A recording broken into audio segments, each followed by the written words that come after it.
안녕하십니까. 신인균의 군사TV 디펜스 브리핑입니다. 오늘도 역시 아주 중요한 군사안보, 국방, 무기 관련 소식 간추려서 브리핑 해드리겠는데요.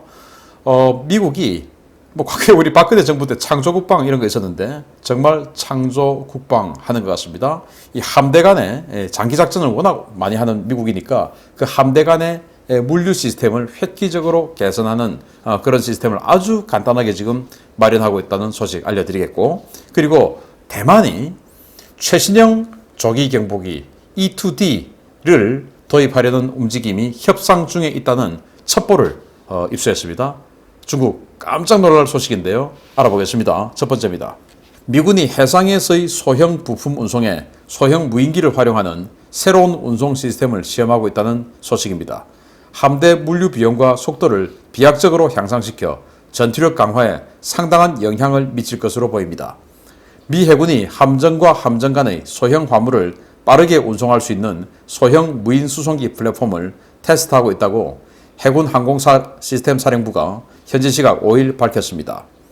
현재 노포크 인근의 해상에 있는 제랄드 포드 항공모함에서 테스트 중인 이 시스템은 대단히 작은 무인기로 10파운드, 즉 약 4.5kg 이내의 초소형 화물을 수송할 수 있는 능력을 가지고 있습니다.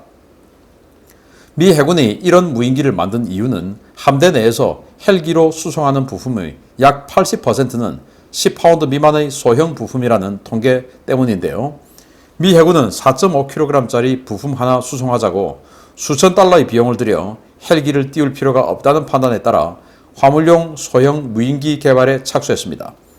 중소기업인 스카이웨이가 납품하는 이 무인기들은 9.1kg의 화물을 40.2km까지 실어 나를 수 있는 소형 무인기인데요. 사용자 요구에 따라 JP5 연료를 사용하는 내연기관, 전기 모터 두 가지 동력 체계를 선택할 수 있고 호버링이 가능해서 다양한 용도로 전환 사용이 가능합니다. 미 해군은 이 무인기를 항공모함과 구축함, 함대 보급함은 물론 심지어 잠수함에 대한 소형 화물 수송 능력도 평가하고 있는데요. 일선에서는 소형 필수 화물을 아주 빠르고 간편하게 주고받을 수 있어서 호평이 쏟아지고 있어 이 무인기가 가까운 시일 내에 일선에 배치될 가능성이 크다는 관측이 나오고 있습니다. 이거 너무나 간단하죠. 요즘 이 택배 회사에 택배 드론 나왔다고 하지 않습니까? 그 택배 드론을 함대에서 운영하는 거예요. 제가 2010년도에 이 동해상에서 불굴의 의지라는 훈련을 동행한 적이 있었는데 그때 이제 천안 폭침한 직후에 미 해군 함대 당시 조지 워싱턴 항공모함 전단하고 우리 한국의 독도함하고 4박 5일간 이 동해에서 연합훈련을 했어요. 무력 시위였죠. 그래서 제가 이제 독도함 타고 4박 5일 같이 취재를 했었는데 그때 이렇게 보니까 미 해군 항공모함 있고 우리 독도함 있고 당연히 갑판이 아주 이제 넓죠. 항공모함들이고 헬기 모함이고 하니까. 그리고 미 해군 또 구축함들도 있습니다. 그래서 구축함 함장들 또 우리 한국 해군의 오전단장 그리고 미 해군 항모 전단장 또 항모를 찾아오는 손님들 이런 사람들이 회의하자 그러면은 우리 한국 해군의 오전단장이 그냥 헬기 블랙호크 US-60 블랙호크 해서 헬기 타고 거기 탁 가고 또 그 사람들 독도함에 와서 또 회의하고 그런 식으로 헬기가 그냥 바로 옆집에 가는 그런 카트처럼 이렇게 운영을 하고 있더라고요. 왜냐? 바다에서는 헬기만큼 편한 게 없죠. 예를 들어서 헬기를 안 타지 말자 비싸다 이러면은 보트를 내려가지고 가야 되는데 그게 보통 일입니까?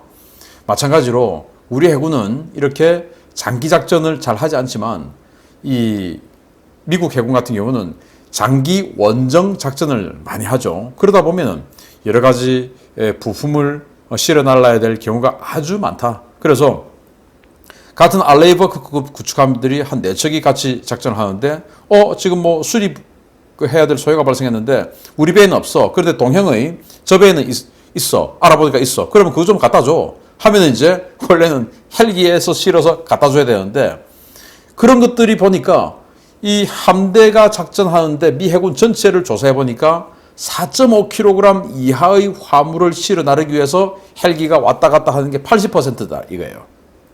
그래서 헬기 한번 떴다가 앉았다가 하는데 어마어마한 비용이 들죠. 또 헬기 같은 이 아주 비싼 고가의 장비의 수명을 또 갉아먹죠. 그렇기 때문에 야 이거 너무 아깝다. 4.5kg이 80%인데 그래서 9kg 소요되는 화물의 보다 2배 9kg짜리 이거를 40kg까지 실어 나갈 수 있는 이런 무인기 이거 우리가 가지고 있으면 되는 거 아니야. 그러면 헬기 굳이 안 띄워도 되잖아. 이제 이렇게 된 거죠. 함대의 군수 지원하면서 부품 갖다 보내고 뭐 장비 보내고 이제 이러는 거.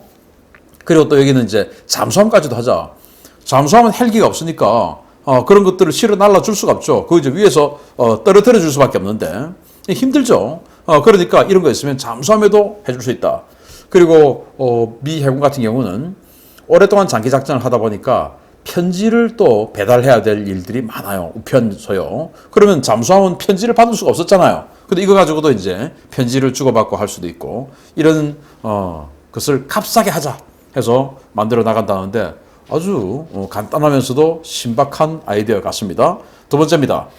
대만이 기존의 E2C 호크아이 조기 경보기를 대체할 차세대 조기 경보기로 E2D를 선택하고 미국과 도입 협상을 진행 중이라는 소식입니다.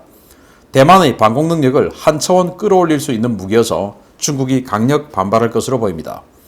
미 해군은 현재 전력화 중인 E2D 어드밴스드 호크아이 시스템을 2040년대까지 운용하기 위한 성능 개량 작업을 진행 중이며 이 모델에 세계 여러 나라가 관심을 가지고 있다고 얼러5가 미 해군을 인용해서 현지 시각 5일 보도했습니다. 미 해군에 따르면 현재 미 해군은 E2D 48대를 보유 중이며 향후 4년 내에 78대 도입을 확정했고 추가로 8대를 더 도입하기 위해 의회에 예산을 신청해 놓은 상태인데요. 이 물량은 2025년까지 모두 납품되며 일본과 프랑스 등 해외 도입국 소요 그리고 대만과 이집트 등 추가 구매 요청국의 소요 등을 고려하면 생산 라인은 2025년 이후까지 유지될 것으로 보인다고 밝혔습니다. 대만은 현재 E2C를 지속적으로 개량한 E2K 모델 6대를 보유 중인데요. 전반적인 성능이 획기적으로 향상된 E2D를 도입할 경우에 대만군의 방공 능력이 한 차원 더 향상될 것으로 기대를 모으고 있습니다. E2D는 신형 AN/APY-9 에이서 레이더를 탑재해서 탐지거리 550km 이상에서 전투기 표적 2000개를 동시에 추적할 수 있는 가공할 능력을 갖추고 있고 미 해군의 해군 대공전 통합 화력제 이른바 니프카의 핵심 자산으로 일반 항공 능력은 물론 스텔스기 탐지, 탄도미사일 대응 작전 등도 가능한 고성능 조기 경보기입니다. 대만이 이 시스템을 도입하면 대만군의 방공 작전 영역이 확대되면 물론 협동 교정 능력, 인프라를 보유하게 될 전망인데요. 과연 중국이 대만의 E2D 도입을 그냥 눈뜨고 보고만 있을지 향후 사업의 향방에 관심이 쏠리고 있습니다. E2D, 미 해군 항모에서 운용하는 조기 경보기죠. 그런데 이걸 대만은 1995년도까지 6대를 도입했었습니다. 그렇게 해서 쭉 운용을 해오고 있었어요. 바로 E2C죠. E2C의 개량형이 호크아이 2000. 그 호크아이 다음 모델이 이제 E2D, 어드밴스드 호크아이인데 에이사 레이더를 갖다 붙인 겁니다.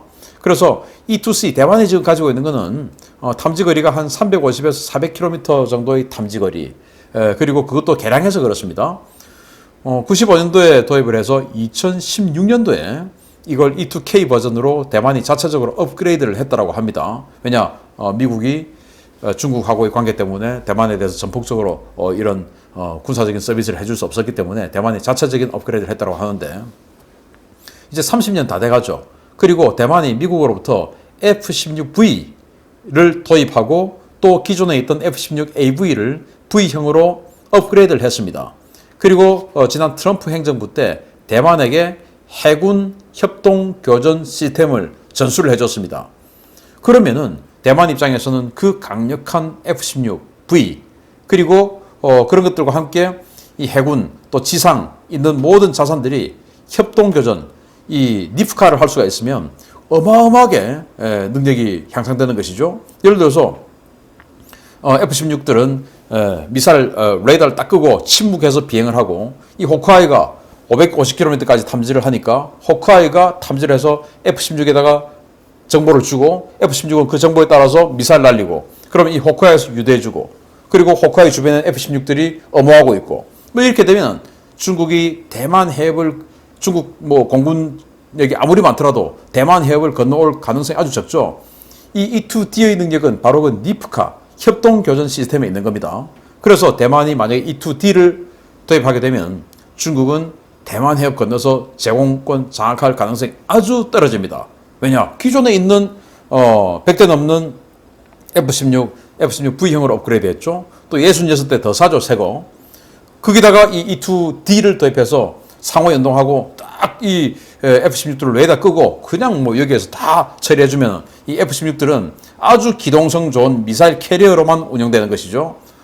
중국은 끔찍하죠. 그래서 중국이 가만히 있지 않고 굉장히 큰 항의를 할 것 같다라는 생각하는데 대만 힘내시기 바랍니다. 마치겠습니다. 감사합니다.